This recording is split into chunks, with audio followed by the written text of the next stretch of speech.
This is your Community Spotlight.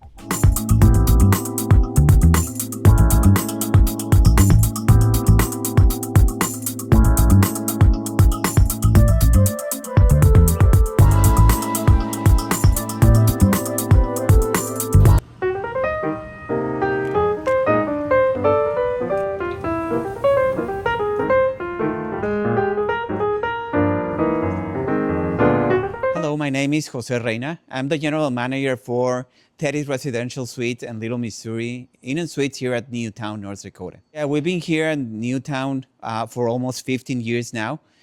These are locally owned properties. These properties were born with a heart of being part of the community. Really different concepts in both hotels. In Teddy's Residential Suite, we're like a long stay hotel. And down in Little Missouri, we have a property that is more like a transient guest.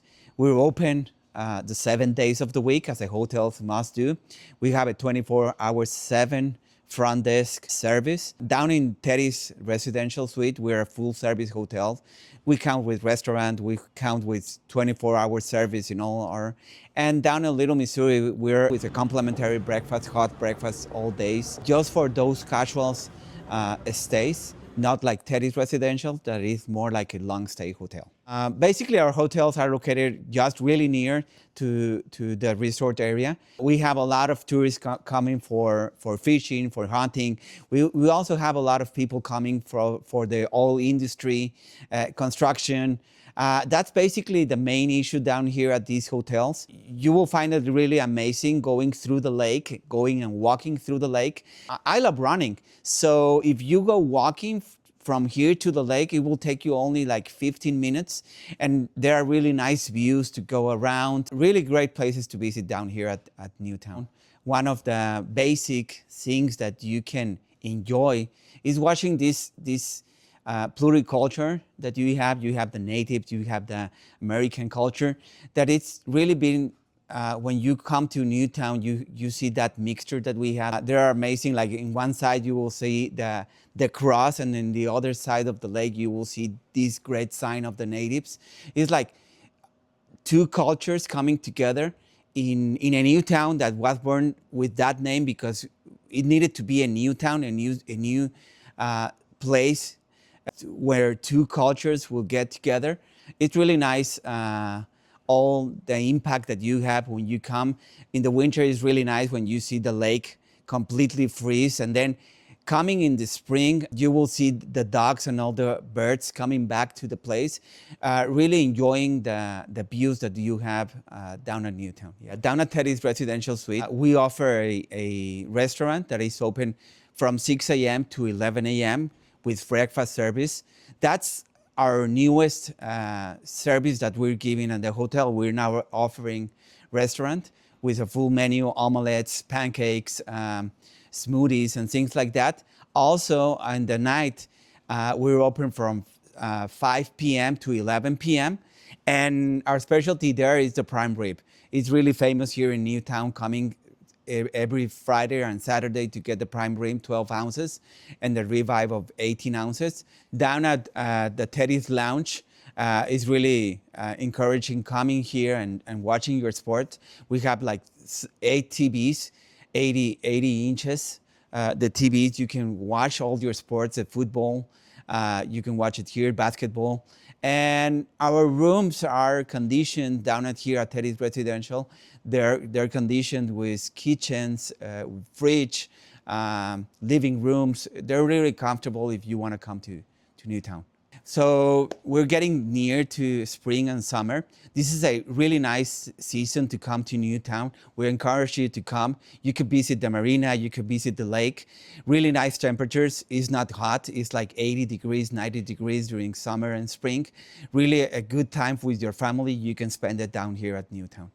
We hope to see you here at Teddy's or Little Missouri Inn and Suites. Hi, welcome to Teddy's Residential Suites. Here at Teddy's, we offer 102 rooms. For your convenience, you can find us on the web or you can give us a call, and we offer a billiards room. So you can rent our billiards room for you or your friends or have a party.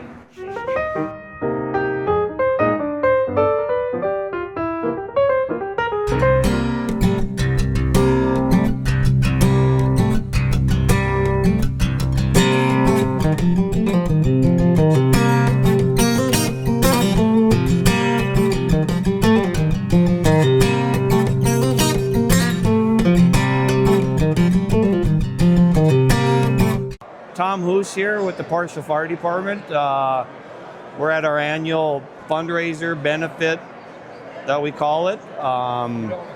Been doing this, Lord knows how long. I've been here for 40 years. So we just gather up a bunch of people for the meal, create great food, plenty of prizes. Socializing is the best part about it. And we get people from 50 miles out, and we do these fundraisers for lots of reasons. You know, we chip in on some of the equipment, all our bunker gear, about a lot of the smaller things we need around here. Some training, you know, our sponsor board. There's probably 30 or 40 of them on our list. They're great. We can't thank our sponsors enough. They really help us out a bunch. All this stuff behind me is all for the prizes. I've been here my whole life as far as some of the pride and stuff. Been on the department for 40 years. We've been blessed with this great building from our township and the equipment. I mean, 20 years ago, or 10 years ago, we were in a little garage with half as many trucks. And so between the fundraisers, our district, and some emergency fund money, it's just been great for us. And here we are, been in here for 7-8 years, and it's just awesome. And the people around us, they always say thank you for what you're doing, and you know, and we just do what we can and what we're supposed to. Nothing's ever planned. I mean, we're kind of in a dry spell. Dry, warmer weather now makes it obviously dangerous out there. This time of year can be exceptionally dangerous with a lot of dried up foliage out there. The emergencies, the accidents, yeah, you don't plan on the emergency stuff, but you're going to expect it when the weather's dry out there. Just keep your fingers crossed. We've got some new kids on the block now with this department. We probably got 6, 7, 8 more guys from last year, which is great. Can't shake their hands enough. The new guys, because we were down in the teens and now we're up in the 20s, and that's just great. I hope these young kids stick it out and really hang in there with us. All of us volunteers in here, we just spread the word. We'll have a friend or a relative. We invite them. We bring them to the introduction meeting, and they just go with a little training process. And we're willing and able. Stop by, whether it's tonight, tomorrow. Anybody's welcome. Ladies, men, whatever it takes. We got a few officers. Not that they know who they are, but just spread the word. Have a buddy. Bring a friend.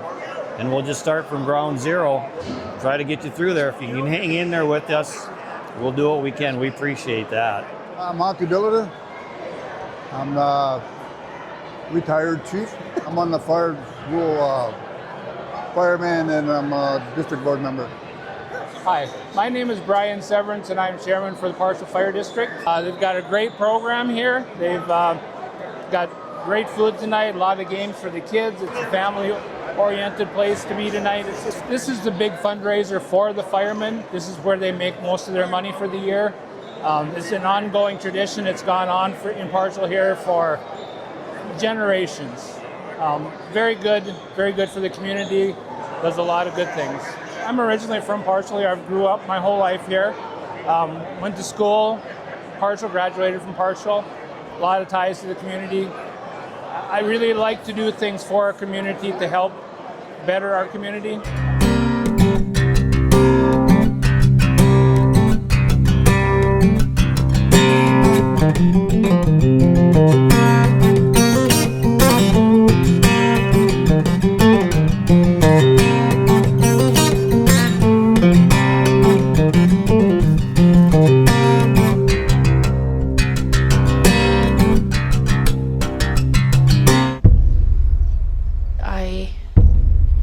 Standing in the middle of a field, calling the police department, asking them to please call me back. I want to report my sister missing. But I didn't get a call back. When my mom asked me to start looking for her, that's when it really hit me. I'm like, oh my God, she really is missing.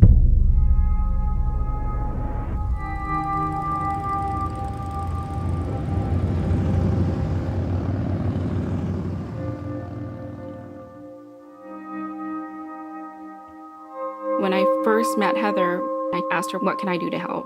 All right, 1, 2, 3. The Medicine Wheel Ride started back in 2019. Women were sharing stories about domestic violence. One of the riders, her daughter was murdered. It was just like one after another saying, well, what can we do on this epidemic, of MMIW?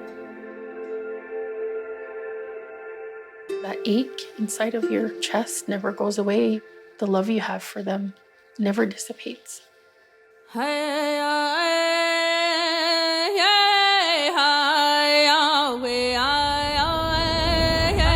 believe in a cause, and that's what our patch on the back of our jacket represents. We represent sisterhood.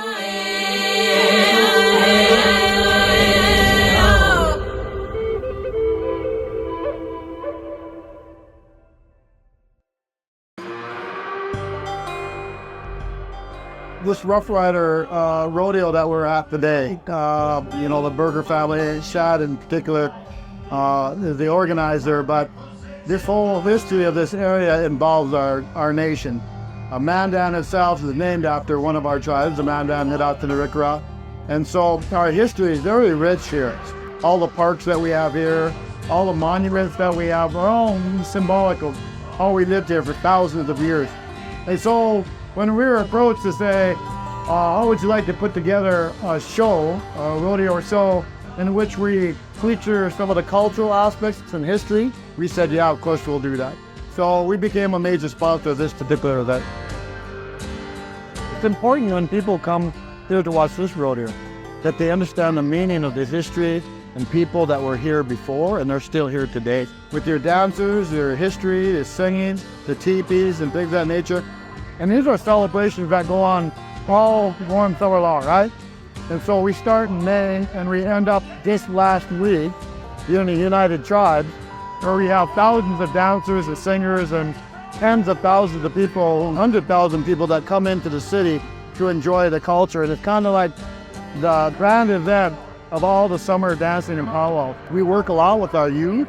We sponsor training, rodeos, all for our youth, because long ago, our MHA people were top competitors in the world out in NFR long ago in the 50s and the 60s. MHA riders and the Hall of Fame on a national and state level were there. Now we've gotten a position that we can help promote the sport again.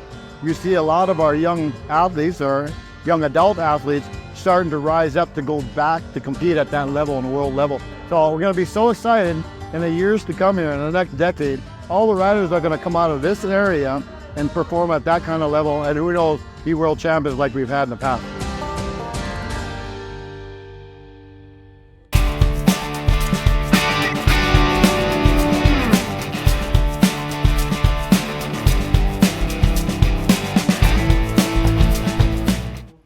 Corey Zimmer with Collector's Vault. Jason Morset, MHA Tourism. May 3rd, Four Bears Casino, MHA Nations Collectors Convention. Will be held at the Four Bears Casino in the ballroom. And these are some of the hot items you can find. Pokemon cards. We got sports cards, all graded, and then some. Funko Pops. Much more. Come out. Come out and see us. May 3rd, starting at 9 a.m. Four Bears Casino. We'll buy, sell, trade too. Just a great opportunity for everyone to get involved. Yep. Learn the business. Super excited.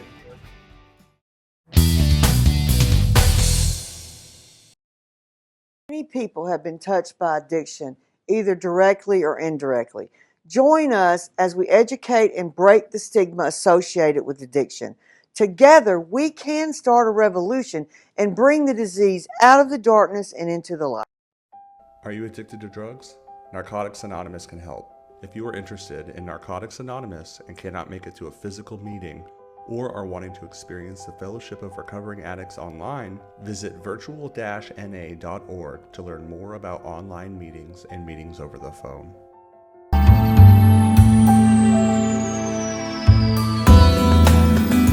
Yes, hi, my name is Victor Martinez. I'm the founder and president of Court Kings.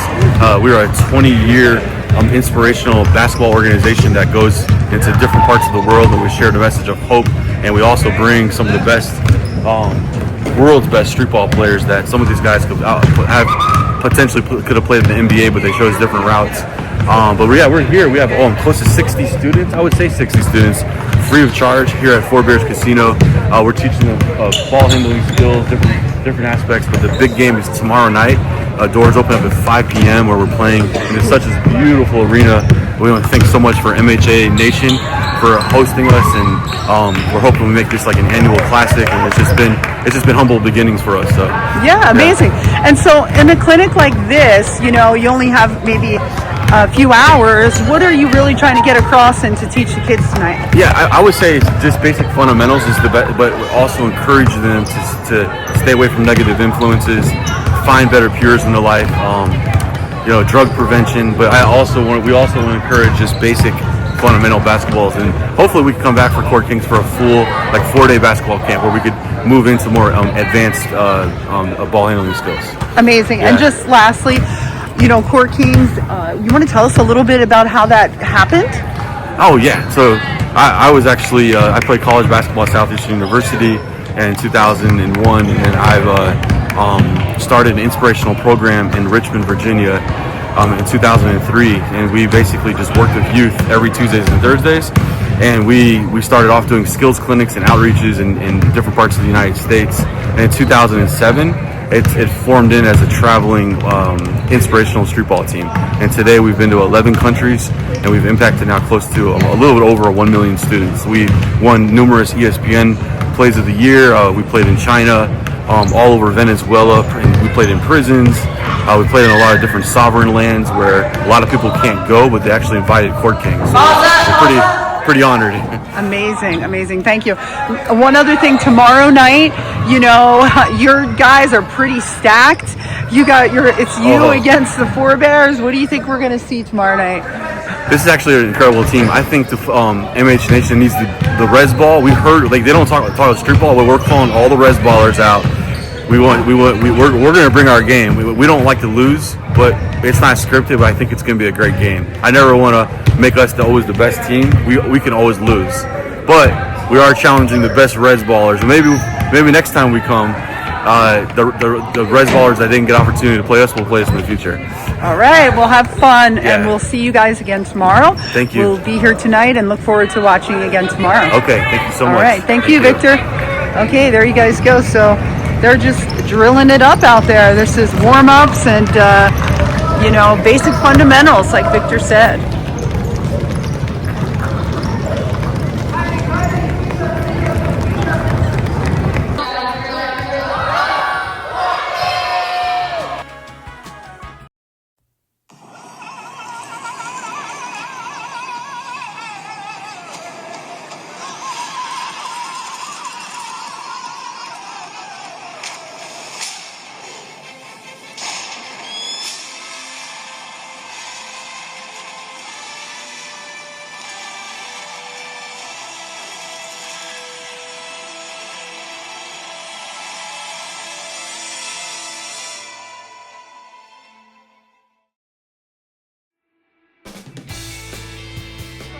Well, hi, I'm Mrs. Wool. I'm the assistant principal here at Edwin Low Elementary, and we have reading night, and our theme is Carnival. And in the cafeteria here, we have families eating. We got corn dogs, chips, carrots, and we have over yonder, we have Miss Abby. She's calling bingo numbers, and when you win a book. You need to read 20 minutes every night, every day, even on the weekends. And it grows your brain. It gets you better at reading and fluency and comprehension. We also have our kindometer over here. So, I don't know if you've ever seen our kindometer. If any one of the students does a kind act within the school without being prompted, and they just do it on their own, they get a ticket, and whoever wins the most tickets will get a prize for their class, like ice cream or pizza or whatever. So we encourage all of our students to be kind and spread kindness all over the school and within our community. Start over, and we will do a regular Did you win? You did. Awesome. What book are you going to pick?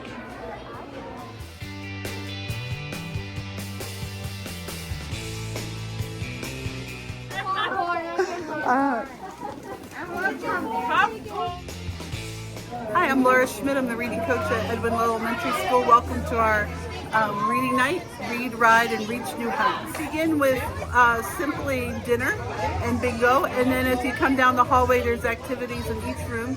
Each of our grade levels picked a picture book, and their activities and decorations go with that picture book.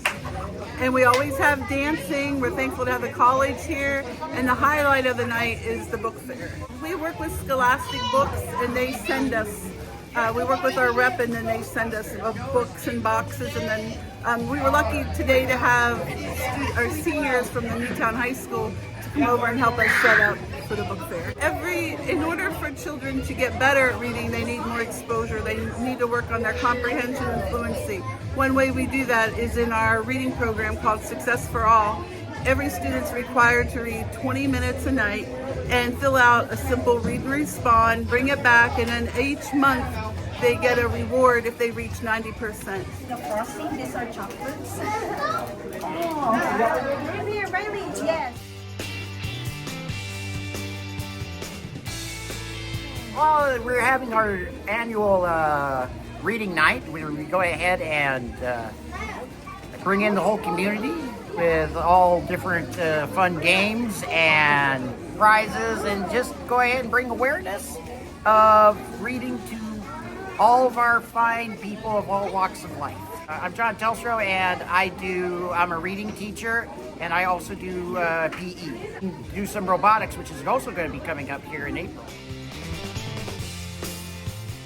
Oh, hey, you're a student here. This is the reading night. What do you think of this so far? It's good. Yeah, what grade are you in? 6. And so, did you do the stuff in this room? Yeah, almost. I'm on my 3rd. When I win a prize, I go around, I get all of them, then I win a prize over there.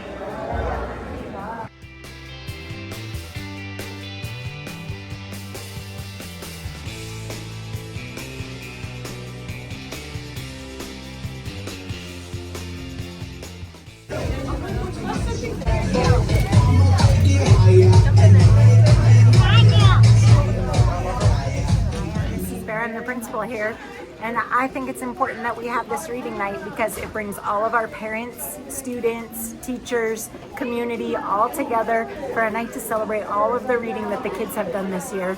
Plus this month we've been doing extra reading, and this is kind of our way to celebrate the last end of the month. We have a big celebration, and this time it is all about amusement parks. So the whole hallway is set up in amusement parks, and it's just been a really fun night.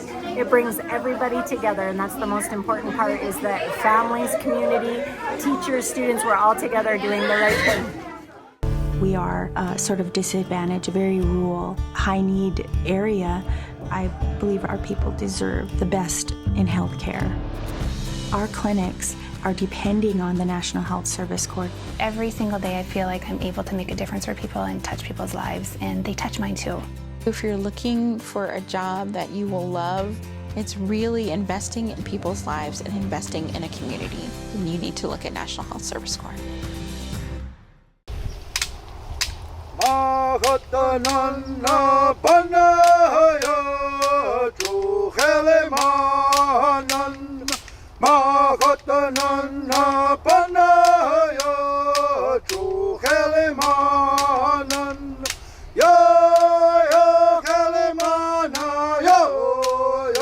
My name's Kenny Barrios. I'm a cultural liaison for the Santa Rosa Rancheria Tachioca tribe. I'm also a tribal member. January we had a little bit of rain come, and when that little bit of rain came, it brought a lot more rain, and all that water cleansed the whole valley. My name's Robert Jeff. I'm the vice chairman of the Santa Rosa Rancheria Tachioca tribe. Oh, July was a big time for our people. The land started flooding again. You know, Creator blessed us with enough water to refill a portion of the Tulare Lake. You know, when we think about that lake and what that lake provided for us, it provided everything. So when that lake was taken away and we were dependent on the government, we started getting all these sicknesses that came along with it. So we were being rationed food that wasn't good for us. We were given land that we couldn't even farm on. You know, so there was a lot of things that happened to our people that a lot of people don't understand or they don't even want to hear about because it's hard to hear. We are Yokatspashi, we are the Tulare Lake people. We are Tatsai, we are the mud ducks. We named ourselves after the mud duck because every year all the birds would fly south for the winter and the mud duck would stay here with the water, with the lake. Oh, the lake's being separated by all the dams that they have up into the mountains here in the Central Valley. We got to remove those dams. We got to get people to think a little bit differently about their approach and how they want to live out here in this valley. If we keep going down the path that we're going on, I mean, all of us are going to have to eventually pack up and leave this area because the aquifers are being contaminated, the land's being contaminated, the air's being contaminated, and the worst part is that water that we all need to survive is being contaminated as well. I mean, opening up the basin is going to allow for that flood to come back down into the valley and spread its medicine all over the land. And if we get enough water, that water would overflow and head back out into the delta. And what we need to happen here in the valley today is for that flood and flow to happen again. This air needs this water. You know, without the water in the air, then people start getting sick, allergies. We have a thing in the ground, it's called valley fever. You know, and that right there comes up out of the ground if the ground's too dry all the time. You know, and that's why all this water is back because of all the prayers that were asked. You know, everybody was asking for water. You gotta watch out what we ask for. Us as Native people, we don't take more than what we need. It takes years and years for this water to go back down into the ground to replenish the aquifer that has been depleted. There's enough land out here to farm. There's enough land out here to develop, and there's enough land out here for all of us. You know, when we think about this area and this valley housed the highest concentrations of Native Americans than anywhere in this country of its size, and we never had to farm. What I want to tell the farmers is that let's talk. You know, let's sit down, let's break bread, and let's start getting a better understanding of what life needs to be like here in this valley. It's sad that we have to have a casino over there to take care of our people, but at the same time, we have something to help us take care of our people right now. Now we got health care, we got homes, we got roads, we got food. We want to recreate the environment that was once here, so we're gonna be pumping water back in the stew and we're gonna circulate it through our community. It's hard to look back and think that the tribes don't have the first in time, first and right to this water out here in the valley. And as a tribe, you know, we get water from the last chance ditch. You know, so there's a lot of other people, a lot of other companies, a lot of other entities that are getting this water before even the tribe does. If we all had the lake here for all of us, there's so much benefits to everybody and everything. The aquifers will get better, the air will get better, we'll get more rain. We're going to continue to pray, we're going to continue to sing, we're going to continue to dance, but we're going to continue to get out there into the communities and talk to our people about our opinions of this situation. Mahatanana